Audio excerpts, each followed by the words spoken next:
বেশ কয়েকটি YouTube channel খুললে কী সমস্যা হতে পারে আজকে আমরা সেই বিষয় নিয়ে কথা বলবো। কিন্তু তার আগে যারা এই ভিডিওটিকে স্কিপ করে দেখবে তারা কিছুই বুঝতে পারবে না। এবং যারা এই ভিডিও এখন কথা হলো এই প্রশ্নটি তুমি যদি ইউটিউবকে জিজ্ঞাসা করে থাকো তাহলে ইউটিউবের তরফ থেকে জানানো যাবে কোনো সমস্যা নেই। কিন্তু বর্তমানকালে ইউটিউব অ্যালগরিদম সিস্টেম এতটাই কঠিন যে আপনার একটি মোবাইলে থাকা বেশ কয়েকটি ইউটিউব চ্যানেলে বেশ কিছু সমস্যা দেখা দেবে।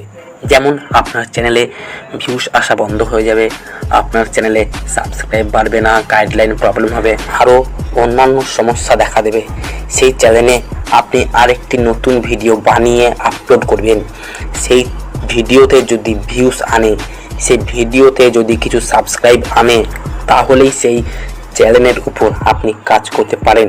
আর যদি দেখছেন আপনার সেই ভিডিওটিতে আর কোনো রকমভাবে ভিউস আনছে না তাহলে সেই ইউটিউব চ্যানেলটিকে আপনি বন্ধ করে দিতে পারেন আর একটি নতুন ইউটিউব চ্যানেল খুলে আপনি সেই চ্যানেলের ওপর কাজ করতে শুরু করুন। আর